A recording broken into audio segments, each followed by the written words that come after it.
it's recording. I had my computer muted. Should I blur? Maybe I shouldn't. I should clean up. Here's a bunch of medical documents you guys probably shouldn't see. This is just a mess. So, as you can hear, I am sick as a dog. I have no idea what this is. They told me it was strep, but it's definitely not. It's not strep. My throat is like the least of my worries right now. I have some sort of infection and it's causing me to just lose my voice, and it's pathetic. But I'm equipped with water. I should probably get a little bit more before we start. We start in about 12 minutes, but some people are already joining the meeting, which is funny. Yeah, I'm getting people in the waiting room. Oh, Jesus. All right, so we are discussing Midnight in Chernobyl by Adam Higginbotham. This was our May pick. And I unfortunately did not get around to finishing it. This book is kind of thick, but I actually tabbed off where the book actually ends. This is all resources and index acknowledgements, everything like that. So I was almost done with it. I really wanted to finish it today, but I decided to take a 3-hour nap instead. And honestly, that probably served me more. I need to go back to urgent care, honestly, a different one maybe, and get a second opinion because I feel like ass. Plain and simple. So I'm very excited to hear what people had to say. Ooh. Very excited to hear what people had to say about it. Yeah, I'm gonna pause this, grab a few more things, and let's get it going. Record. Okay, so yeah, we're discussing our May book, Midnight in Chernobyl by Adam Higginbotham. This is the untold story of the world's greatest nuclear disaster.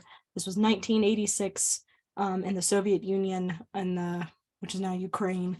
And still to this day, because of this nuclear disaster, you cannot go to certain parts of Chernobyl. They do tours. I don't know if they still do, but they had tours for a little while, and you would just have to walk around with one of those dosimeters and make sure that you weren't getting a overload of radiation poisoning. This is the second book that we have read in this book club about radiation. And I tell you what, reading this when you're sick is not for any hypochondriac. Let me just say that. This makes you worried about everything. I'll tell you what. So I, as you could tell, unfortunately, did not finish. And that wasn't because I didn't like it. I just had it planned to read this week, and then Tuesday of last week I had to go to urgent care because I was sick as a dog, and it just hasn't gone away. And I was really hoping to finish it this weekend, but also unfortunately one of those people that when I am sick I don't want to do anything, and that unfortunately also includes reading. I totally wish I could be one of those people just sick laying around reading, but my eyes don't want to do anything but just stare up at the ceiling. So I tried, and I have probably about 100 pages left. I actually marked it off where the book actually ends. The rest of this is just like his notes and his research. I mean, it's like the last fourth of the book. So I got pretty far. I probably will finish it. I say that about every book that I don't finish for this book club. But this one I'm pretty determined to finish. And I bought this to read along with it. Didn't get to it, but the voices from Chernobyl as well. I'll get to it. So anyway, I put in our Discord some questions. I don't know if everybody in here is part of the Discord, but some questions to think about as far as the discussion tonight goes. So some questions I'll probably be asking are just, overall, did you like it? So let's start with that. Let's see, I'm still admitting some people. So did anybody really not like the book? And I would love to hear why. If everybody could stay muted until you need to talk, that would be awesome, so people aren't talking on top of each other. And whenever you do need to speak, just click the reactions button, and raise hand is an option, and it'll put you first in the queue. I have not added those on book clubs yet, Joanna, sorry about that. I will add that tonight. but I only have one of them behind me, but I can show you. But yeah, I'd love to hear if anybody really, really hated this book. There's a couple of people I saw on Discord saying they really didn't like it. So this is what we're looking at up until August. And I'm very excited. Very excited. Lord. I do not recommend whatever this is. I'm worried it's COVID again. So did everybody like it? Everybody was like, yeah, that's pretty good.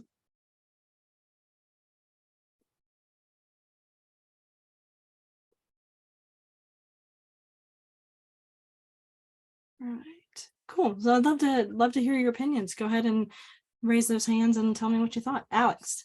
Hey, Alex. Sorry. Hi, everyone. Hello, friend. So yeah, I liked the book. I will admit I felt like a big dummy reading it at first. Like I feel so bad saying that, but like the Russian names, like I was kind of getting like everyone confused and stuff. So I do want to go and watch the HBO documentaries to kind of like get everyone squared away. I gave it 4 stars only because I don't think I could read it again. But other than that, I loved the book. Um, it made me really angry reading it.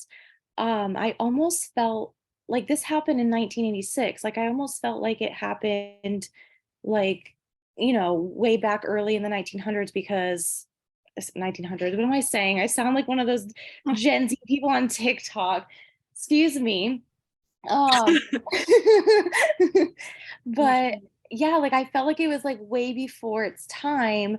The way they know exactly what the radiation was doing to everybody. They knew it would make them sick. It was killing people. Like they knew what they were doing. And these men's egos were just so big that they literally said, like, we will be embarrassed in front of the whole world. Like they just didn't want to say anything to risk like their whole operation and everything.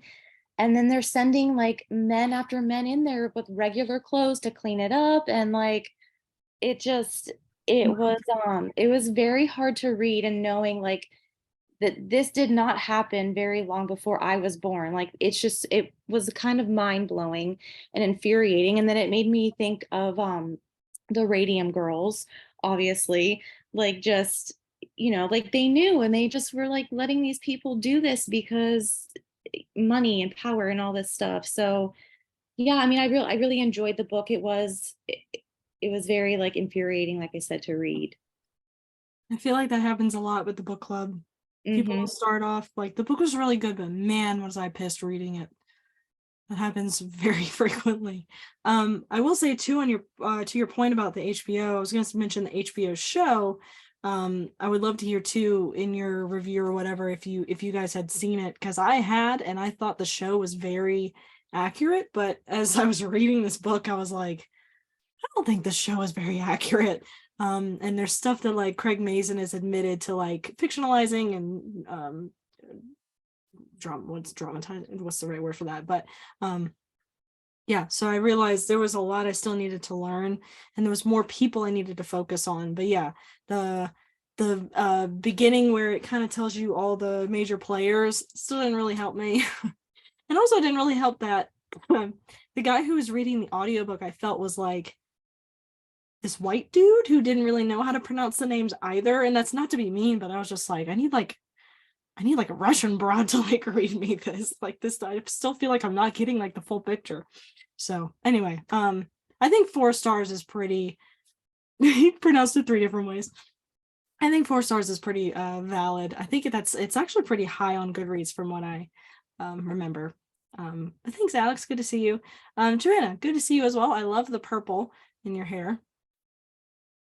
You are muted. I wish I could do it for you. Could I unmute you? No, I think here you go. You have to do that.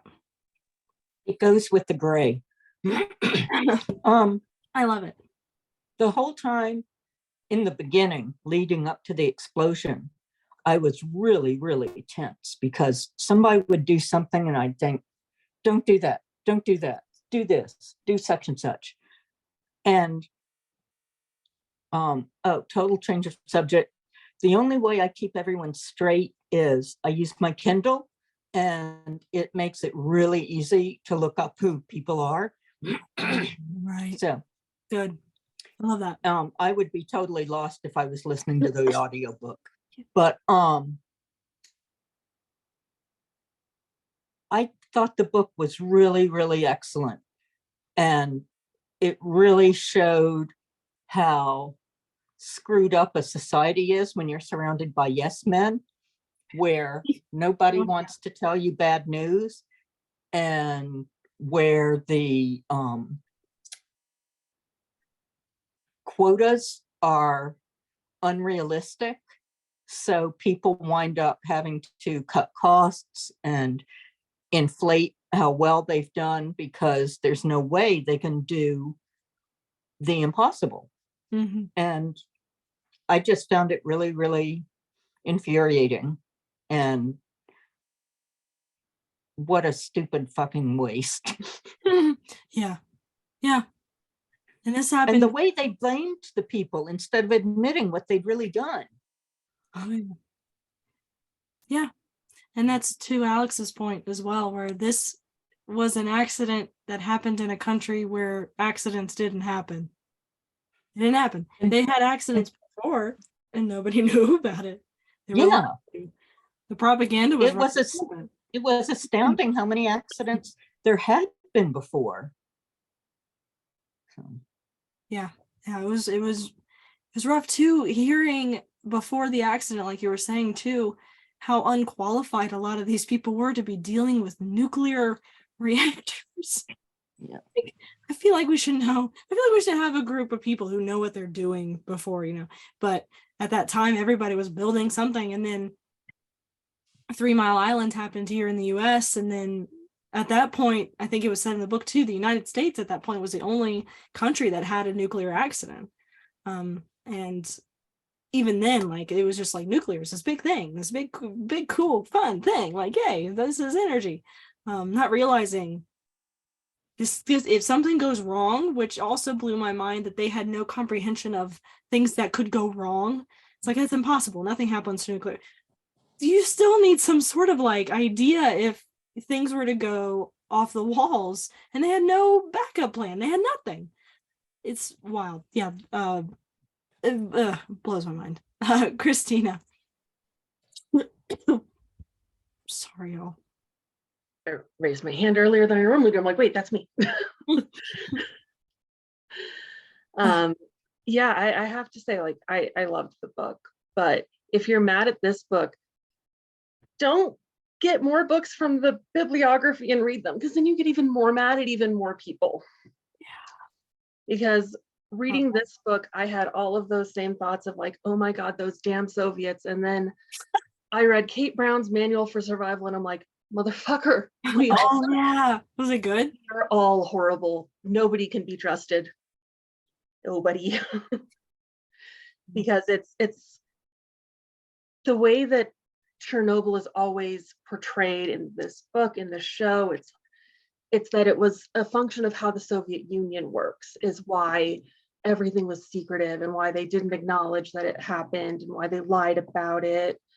And then it's like, oh no, never mind. Everybody has been always lying about this. And as a person who, like, I understand on the intellectual level, like, why nuclear energy would be such a great thing if we could actually make it work.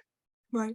And I'm now like, I can't trust a single person ever alive, probably, to do it and not kill us all. Because it's like, the Manual for Survival talks about how we downplayed the effects of the atom bomb that we dropped in Hiroshima and Nagasaki, because if we acknowledged how bad it was, then we would be as bad as the Nazis. Mm-hmm. And then, Chernobyl happens and they're like, we can't acknowledge how bad this is because then people will know that we're not powerful. Yeah. And then you would think, it's been years and years and years, we've learned how bad this went. And then Fukushima happens, and what do the Japanese do? The exact same thing. Yeah. They downplay because nobody wants to admit that they can't handle it. And so I still have like 75 other books that I'm going to find and read, and I know that I'm going to make me angry, but it's a rabbit hole that has my interest. Yeah. peaked. But yeah, Have you read Ice Pick Surgeon? no. We read that.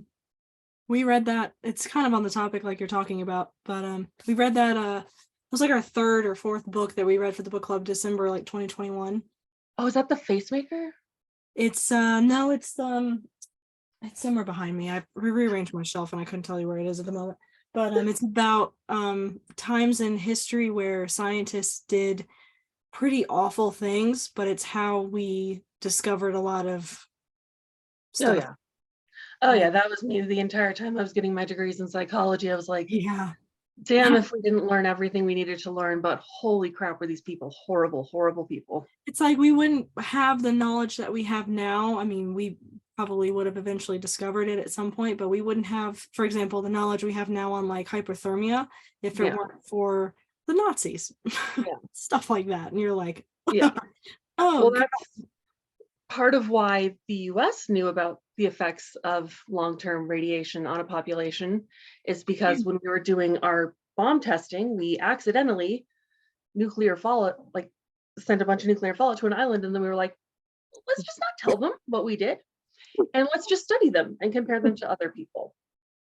And so that's how we know part of what we know about how nuclear fallout over a long period of time affects people, because we were just like, whoopsie, guess we'll study it. well, so we had girls licking radium paint. Yes, I that is another one of the books that I need to go back and read, It's so good. and I know is going to enrage me. It's enraging. It is that. But a very good book. My mom read her other one, The Woman That They Could Not Silence or something like that. And she really liked that too. I think she gave her my copy of Radium Girls, actually. I don't know if she read it, but yeah. It's so crazy to think too that radiation at one point was seen as something kind of positive. They had like water and stuff that had it in it, and they were like, this is actually really good for you. Yeah. But yeah, so loved the book, but angry at everybody at the moment. Katrina. Right, Christina and Katrina. Sorry. Hi, sorry. I loved the book, I really did. But coming from someone with I have a mechanical engineering degree, not nuclear. I hate chemistry. I think that's the only reason I was able to somewhat understand what was going on behind. But from that point of view, it just shocks me how they were able to get away with building these, considering the ethics and codes that every engineer has to take before you can do anything. And so reading through the book and watching the HBO show, I actually watched the show before I knew the book, and then I rewatched it while reading it.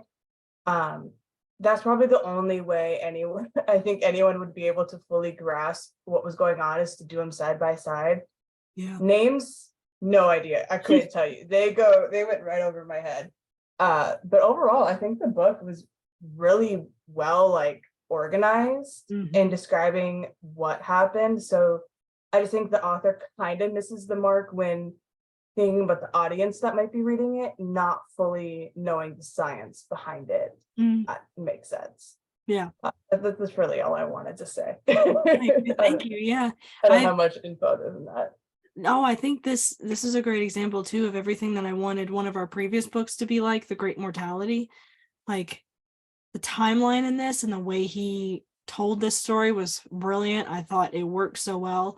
Granted, we don't know where exactly the Black Plague, the Black Death came from, and there's no specific timeline, but some sort of timeline would have been nice.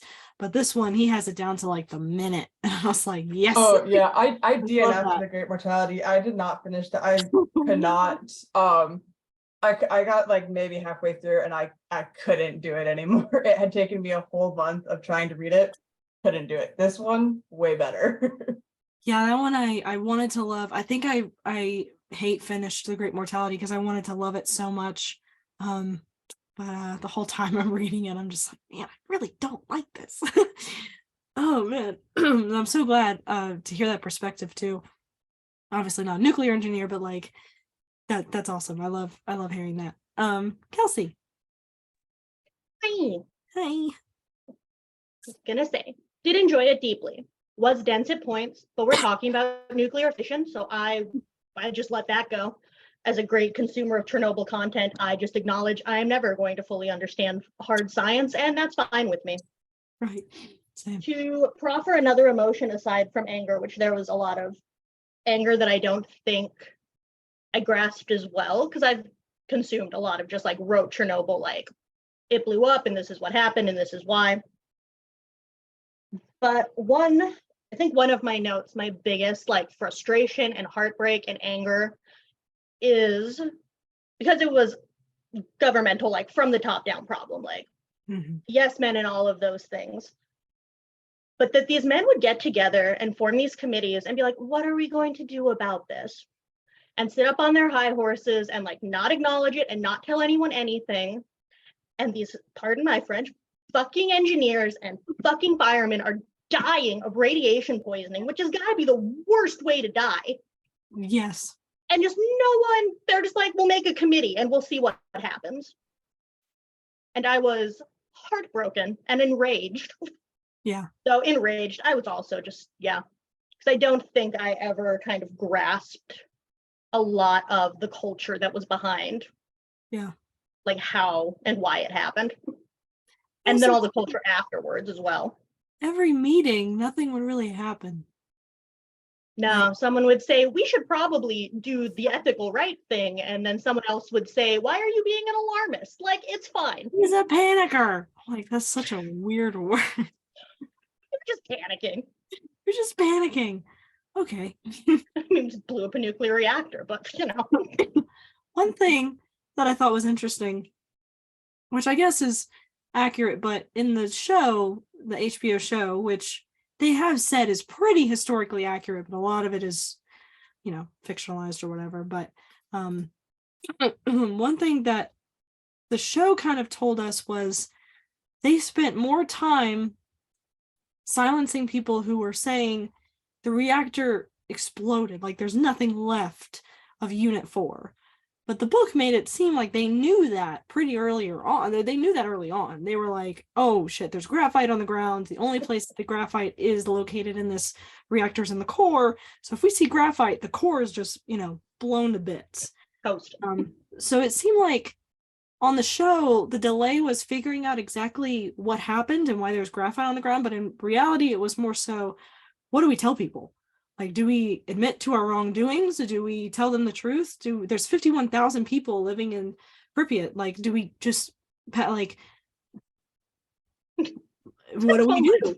Which is just thumbs down. So interesting, too, how they told people.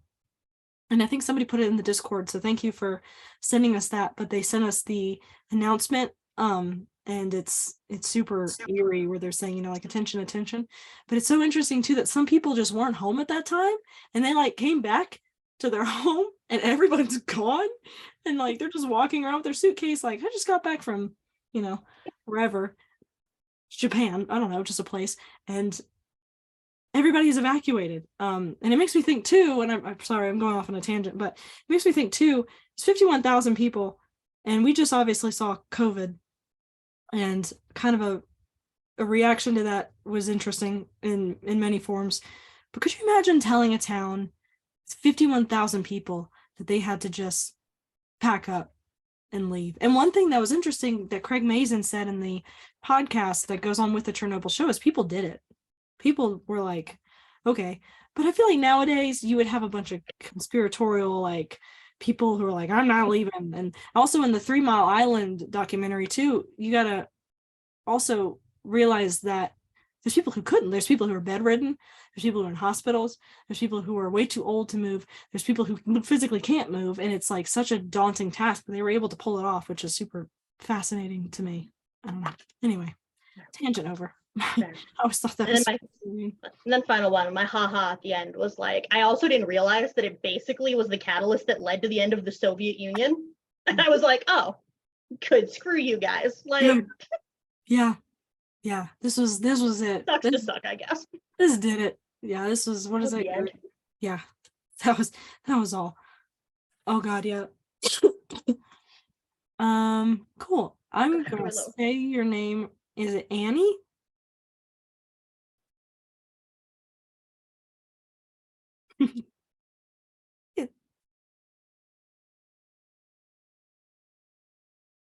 She's trying. It's your finger going. You're good. You're good. If I could unmute you guys, I would, but all I can do is ask you to unmute. That pop up anything? There we go. I'm so sorry. I'm on a Good. phone and there's 6 screens to find the unmute. It's pronounced Anya. It's Anya. Irish, so crazy I love spelling. First time caller, so thank you guys for having me. Hey, welcome. I'm really refreshed to hear. I also tried the Great Mortality and couldn't do it. And I was like, I don't know if I can hang with this crew because this is this one's too much for me. But I really, really enjoyed this one. I'm not quite finished yet. I got it late from the library, but I'm gonna power through because I really am enjoying it. Just a couple quick things that struck me, just not to rehash what everybody said, but I always knew, the Soviet culture and their face to the world and how secretive they were, et cetera, et cetera. But I think this book really highlighted I had no idea how secretive they were internally. I thought at least they knew what was going on in their own country. And I think what really struck me was the fact that they had this, brand new state-of-the-art hospital in a nuclear town with absolutely no preparation for a nuclear catastrophe. No training, no supplies, no capacity, no nothing. I mean, that was wild when they were saying and honestly, for what a big meltdown it was, initially they were only bringing in 3, 4, 5 firefighters, and immediately the nurses were overwhelmed. One was throwing up just out of stress. I mean, it was just insane that they had absolutely no capacity to take care of somebody with radiation poisoning. And then I also thought it was incredibly interesting. It was somewhere in like the first 100 pages when they were talking about early radiation research kind of in the US, and Edison's assistant whose arm had to be removed and amputated because of all of the experiments they had done. I just thought that part was so fascinating. And wasn't it like Madame Curie's notes are still in a lead box because they were so radioactive? And I'm calling in from DC. So the part where it was talking about how the Capitol building is still so radioactive just from the granite that's used, that it wouldn't pass, tests today for building. And I've been in that building hundreds of times for extended periods of time. I just think that's kind of wild. Yeah. So forgot about that. I'm glad you mentioned that. Yeah. I remember reading that out loud to my boyfriend, which I'm sure a lot of people in this group have partners that get random spits of facts when they're reading books. I think that was the one where I'm like, pause the TV, Christopher, I have something to tell you. Absolutely. Well, thank you for having me, and sorry for the half an hour to get off of mute. Oh, no, you're good. I'm so glad that a book wound up working for you. Yeah, sometimes we have a miss, but more times than not, it's somewhat positive. But yeah, every once in a while we get a book where the whole crew is like, this wasn't it. I wanted it to work, but it just wasn't. Erica. Yeah, I think that one issue that I had, and it sounds like a lot of other people had, was just reading those first 100 pages and thinking, how could this freaking happen? How could so many people just pass the buck? And I think I was trying to think, well, obviously not all of the Russian people are evil, but their political landscape honestly didn't really give them the ability to fix this correctly. So if the worker essentially has these quotas that they have to meet every single month, and the government's really strict about it, well, at first anyway, some of those quotas might have been reasonable, but once they get to the point where it's like, we're not going to make that quota, but so much of their pay or a possibility of a bonus or no government punishment was all based on how much they can perform or deliver. So they started fudging things in order to make sure that they got the pay they were supposed to get and they didn't get in trouble. So then, of course, the higher ups who are so distant, right? There's 17 people in the bureaucratic chain from, the actual worker and the decision maker. Well, they say, oh, hey, they had 12 days to do this. They did it really well. Okay, so we're going to say for the next quota, you have 12 days, but you need to give us 30% more. So it just gets worse and worse, and they keep essentially fudging things in order to make those numbers or get their pay or to, not get punished. And because the people who are in charge, who might have an idea of what's going on, are so distant, they can't verify whether they've done it or not, right? Yeah. So after the system has been in place for a while, everybody is terrified of not performing. And so, of course, if they say something went wrong or something's fucked up or, we slipped at some point, nobody wants to say anything because, their life and their livelihood and their family and their money is at risk. So they've basically been programmed to never admit, to never be accountable for a mistake. And then on top of that, because of the Cold War, right, there was this overwhelming, there was that space race, which unfortunately, the Americans won. So the Soviet Union felt like they lost. And now with nuclear power, it was like, we have a chance to win. So we're just going to, we'll do everything we can because we have to get there first. So, whether the engineers say we need this material and we don't have the money for it, we don't care. We're going to go with something cheaper. We have to get it done first. We have to beat the Americans in this nuclear race. So unfortunately, just because of that political structure, nobody could say, oh my God, this horrible thing happened. Because it's like, we have to save face in front of the world. And it seemed, and I don't know if this was true because this was in the television show, but it was because radiation was found or sensed in, I think it was Sweden or something, before they'd said anything. So it was only because they couldn't hide it anymore and some other country identified it that they were forced to admit what had happened. Yeah, I think it was Sweden. Yeah. I love the way you worded that, by the way. Yeah, they had,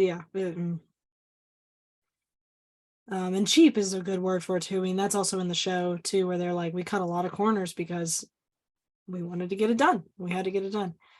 It's also crazy too, and this speaks so much about the Soviet Union and, people, them cutting the phone lines and like not letting people communicate with each other and not, the KGB listening in on all the calls.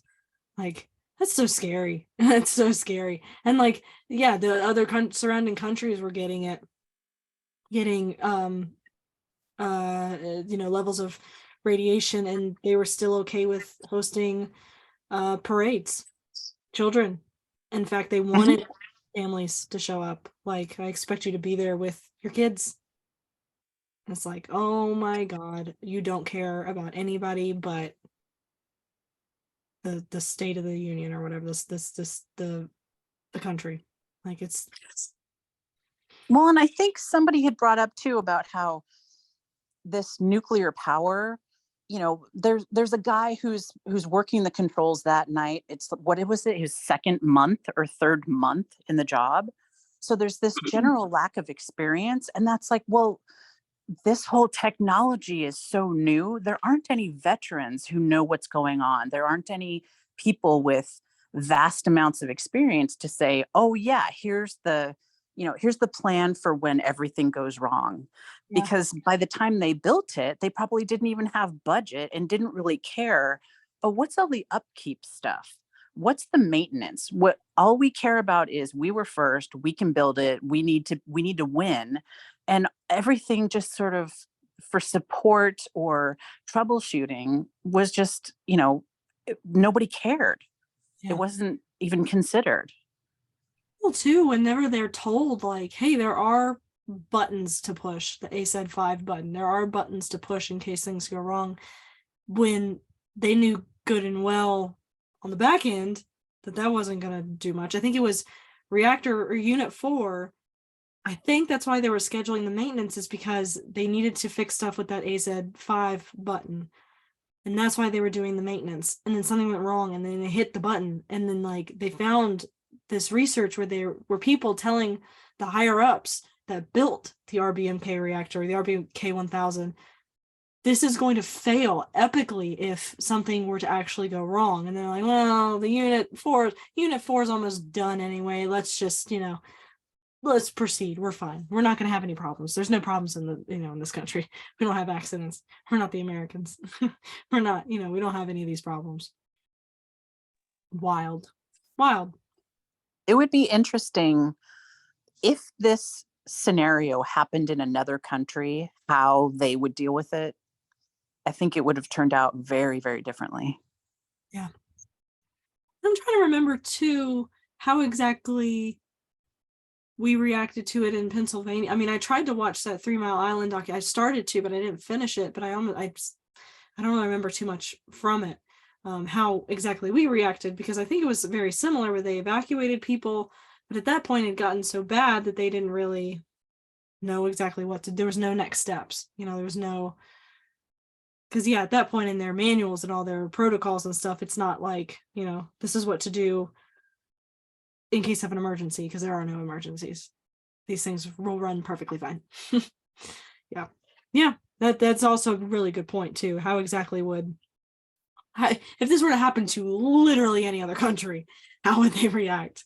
Because we clearly know how the Soviet Union would react. So thank you. I really love the way you worded all that.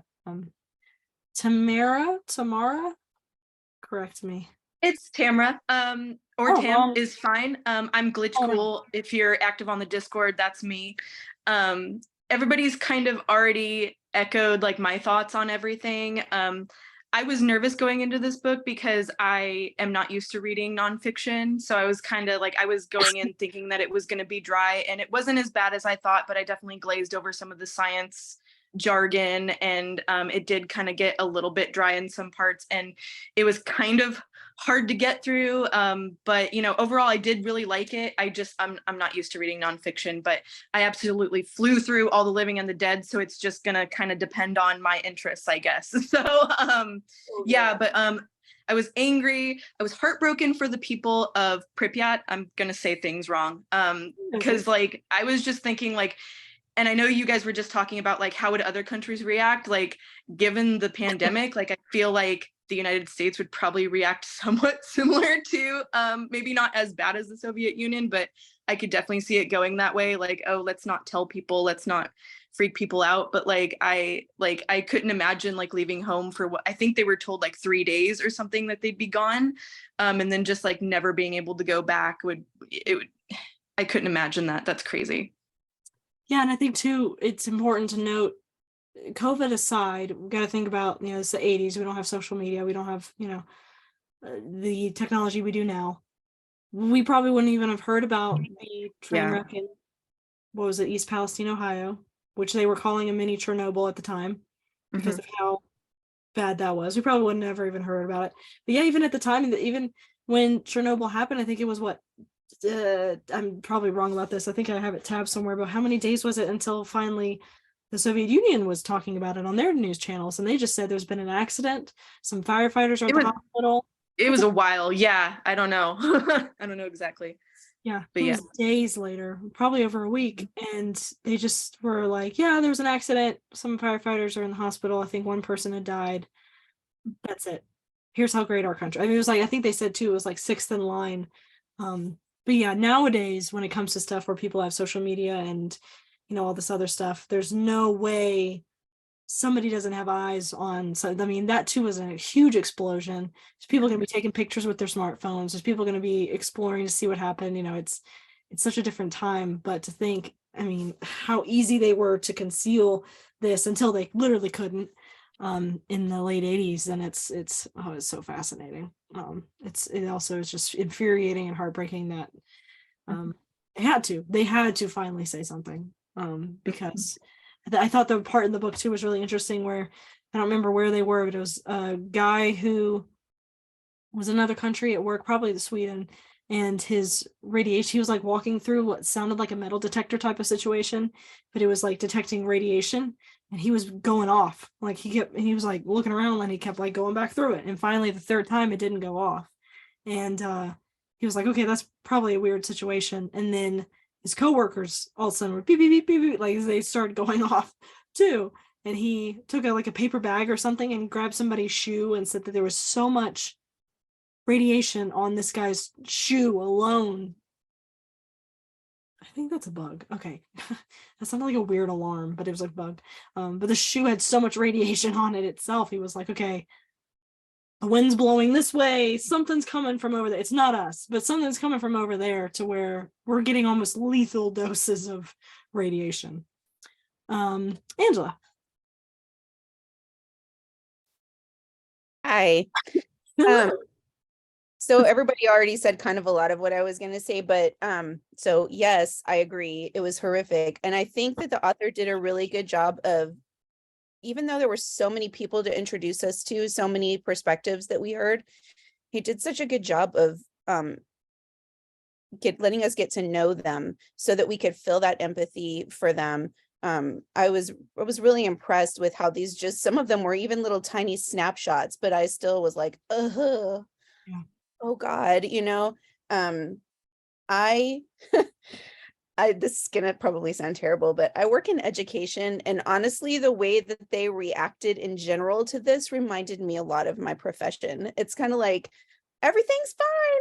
And then behind the scenes, you're like, oh, in little groups, everything's not really fine, but nobody's really brave enough to step out and be like, yo, we had a big, huge, terrible thing happen and let's fix it. It just kind of reminded me of that. But I felt a little sympathy, even for all of the people that I was mad at in the book, all of the people that were not responding like I thought they should have. I did also have a little sympathy for them though, because like, you could end up dead. Yeah. You could end up, you know, losing your livelihood, being separated from your family, end up in a gulag or something. And so I did feel some sympathy for them as well. Like, they were kind of in a tough spot where being the person to speak up could have some serious consequences. Yeah. They were molded into the society of the yes men, like you guys were saying. And something interesting too, I wanted to look up and see, kind of after reading most of the book, how accurate the HBO show was. And a lot of it was, like I've said a couple times, you know, fictionalized and everything. But one thing that this article in particular, I put this on the Discord, said was there were no threats of anybody gonna be shot. There were no threats like that. But in the book, there definitely were. There definitely were threats of like, if you don't do this, you'll be shot. You'll be shot. So that's super scary. And yeah, at the same time, you're kind of like, this is just how they operated. And it's so sad because, but also too, when it comes to like being truthful and telling the people, you know, hey, your government screwed up, which was never going to happen. I mean, even when it came to like the slips of information getting out to the West or to the United States, where they were saying like 2,000 people have died, it's like, even if they were truthful, how much of that would they have actually believed? How much of that would they have just ran with? Like, I mean, could they even have been truthful? You know, could they even have said this is what happened? And the people probably would have taken that in, you know, bits and pieces and with a grain of salt. So either way, it was just not going to end well for anybody. It just was not. It was not. Yeah, it was a good book, but definitely a rough read. Any other thoughts? Yes, Megan, adorable picture, by the way. Oh my goodness. Hello. You are still muted, so sorry. Sorry, I'm making dinner, so I've had my video off the whole time, but just something that kind of struck a chord for me, like with the way that other countries might react and stuff, it kind of struck similarities again with COVID for me, where they had people that were, when they allowed them to go back to their homes, and they could only bring certain things back, and they would test them, and if they were over a certain limit, they couldn't bring them back, and people wanted to try and sell them, like take them from them, sell them on, you know, the black market, whatever you want to call it, basically things that they knew because they were told were unsafe, but for them it didn't seem like as big of a concern. And I wonder if they didn't take it as seriously as it was, but it just kind of struck a similarity to kind of how people downplayed COVID in the same sense. You know, it's not as dangerous, it's not affecting them directly, so it's not a worldwide, you know, pandemic. Whereas with this one, you know, for people that wanted to take this, you know, take these items that they couldn't, you know, bring back and make money off of them, regardless of how dangerous that could be for other people. It was just kind of makes me wonder also how, even when they did know what happened, if they really understood how dangerous it actually was for the majority of people in the area. Yeah. Yeah. But, Yeah. Yeah, there's any, like, so any way you slice it, it's just not going to work out. It's awful. And it sucks too that even when the explosion happened, the scientists couldn't even figure out what caused it. Like, they still, like, there was no way to get anywhere near it to, like, figure out what exactly was going on. How much of the water was contaminated? Did they even have any good water to pour onto their core, or was it just going to be more radioactive water? Like, they just couldn't, like, it was just a mess. It was an absolute mess. But thank you. Yeah, thank you for coming. I love the picture of you and your dog. That's adorable. The dog has the sweetest face. Katrina. Just wanted to add to some of the people bringing up the age thing of the engineers in charge. Maybe I can shed a little light on, at least in the US, there's different levels of engineering. So fresh out of college, 22, 23, you're technically an engineer 1, and you literally can't do anything. And that's even coming from a mechanical side. Like, I can't imagine what the nuclears like have to do. But in the book, they talk about that, like, they would be fresh out of school and pretty much going to do like a 3-month like apprenticeship program, and then they were like in charge of things, which at least here in the US, I can't even make, like, I can't make a design for something because I don't have my professional engineer license, which requires you to take the foundational engineering exam, which then requires you to do multiple hours of like training underneath another professional engineer. So it just amazes me when, you know, people are bringing up the age of the people in charge. It's like, you wouldn't be able to get away with that here in the States at all. I can't even imagine what like the constraints are for the nuclears to be able to be at that point, but it's amazing. It sounded like that didn't matter at first. Yeah, that's very like, true. When they were building it, they were like, oh, you're 22, right out of whatever. Perfect. Yeah, exactly. Come on in. All right, Yeah. build this. You don't know what this is? We don't either. Start working, you know, like. Yeah, and even the people in charge didn't even really know exactly what they were working on. They just had like manuals, and that's what they were basing everything off of. At least that's what it sounds like. Obviously, we weren't there. We don't actually know everything, but I mean, also too, watching the show, you immediately think that, like, which again, I haven't finished the book. I haven't gotten to the trial part yet, but I saw them in the show. And again, I don't know how accurate it is, but I always thought Dyatlov was like the worst. Like, he's the bad guy, but I think he was just doing his job. Like, he just thought he knew what he was talking about. Like, but do this, just do it. Just do it. What could go wrong? Oh, apparently that. Something interesting too about the beginning of the book, because whenever I first showed Chris Chernobyl, probably at the beginning of the month, because he had never seen it, and we had just finished The Last of Us. And I was like, if you like this, I can show you some more Craig Mazin. Let's watch Chernobyl. And we're about to, read it. And he thought that Chernobyl, having no knowledge of it, thought it was a terrorist attack. He, for some reason, had this preconceived notion that it was, a terrorist event. And I was like, no, it's just an explosion. But it's funny too, the guys there in the reactor, when it was happening, also thought it was a terrorist attack. They were like, oh, the Americans are finally coming for us. Nope. I thought that was an interesting point there. Any other last minute thoughts? Has he written anything else? I don't know if he has. I don't think he has. One of my favorite questions to ask is just, do you think you'll read anything else by this author? But I don't think he's written anything else. Yeah. Oh, has anybody read this? The Voices of Chernobyl? No? Yeah? I see your hand, Alyssa. Christina, is it good? Yes. Okay. Yes, it's fantastic. She's amazing, and she's done a lot of things like that. she's from that area. I want to say that she was born in either Ukraine or Belarus. But that's like the kind of style she has. And so I've read that one, and then another one that she's done about the fall of the Soviet Union, but she's also written books about like the Soviet-Afghanistan War and World War II. And so she's just. She wasn't the one that was killed, was she? No. That's somebody else. Yeah. I know we're talking about that. There's a lot of those people like that, but yeah, she has this really interesting way of just, it's humanizing. It's just sitting down with people, telling their story from their perspective, and so it's really good.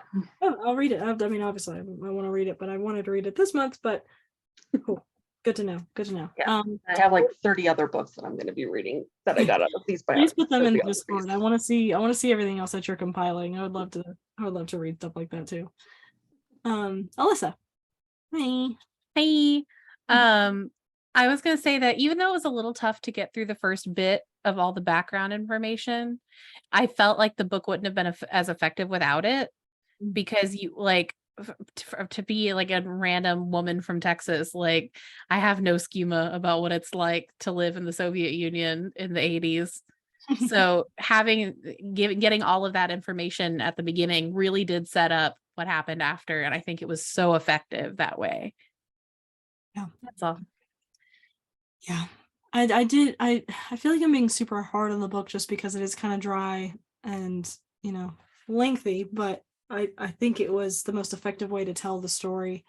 It's just weird. I feel like there's discrepancies between like what I thought I knew from the show and what I'm learning in the book, and now I'm kind of bummed that the show wasn't as accurate as I thought it was. Because yeah, I mean, there's people like who was like the main guy in the Chernobyl show. What was his name? Legasov. Yeah, he wasn't even a expert in RBMK reactors like they portrayed on the show. I mean, they were just throwing sand on it for a little while, not realizing that might have been doing more harm than good. So anyway, all right, we've been chatting for about an hour. Anything else? Dramatizes, that's the right word that I've been trying to think of. I'm like, dramatizes. Okay, yeah, it definitely does. I mean, everything like that they have to make it. There's a lot in this book though that I was making notes of. I was like, man, I kind of wish that was in the show. I wish this part, like the lady talking to her I think it was husband, the only way she could talk to him was through the window of the hospital, and she was on the ground. And that's how they were like communicating. And then she goes there one day and he's not there anymore. How scary is that? And yeah, it was also a mini series too. They only had like 6 episodes to work with. Anyway. Oh yeah, you're right. I always thought it was 6. It's 5. Which also, that and The Last of Us should have been longer, but that's just my personal opinion. That's just my opinion. Anyway, any other last minute thoughts? I think that was like all the questions I had.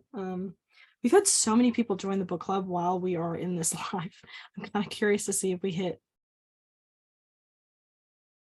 Come on. 5966. Holy shit. That's awesome. Cool. Yes, Katrina. I'm just curious, has anyone watched the new documentary that came out? It's not the HBO show, but the actual new documentary. Because I haven't seen it yet, but I wonder if it's any more accurate. The Chernobyl documentary? It's a new one that I think is also on HBO. It just came out not that Alex, long did ago. you mention that? I think Alex mentioned that when she was talking. No. I mean, I know that there's 2. I think there's 2. There's like the show and then the documentary, and I haven't seen either, but I'm planning to watch both of them. I think it is on HBO. There was something on like Investigative Discovery or something. Yeah. The Lost Tapes. I think that's the one that just came out. Something interesting too about Pripyat that I never knew was what was it called, an atom city, where it was kind of in the vein of communism, of everybody just, they give them a place to live and you work within that city, and I didn't realize that was a thing, which is super fascinating. Yeah, it seems like there's a couple. Did anybody watch that one? I think it's the Jesse McCartney movie, the Chernobyl Jesse McCartney movie where they get attacked by like a bear. I had forgotten that existed, but I definitely watched that. The Chernobyl Diaries. It's dog Yes. shit. It's It is terrible. insanely dumb. Basically this tour guide of people go to Chernobyl and they get separated from their tour guide, and it's got Jesse McCartney in it. And he gets separated and get like attacked by a bear and like all these mutant people. It's really disrespectful. Anyway, I was about to say, wasn't there like an irradiated bear? yeah, it attacked him.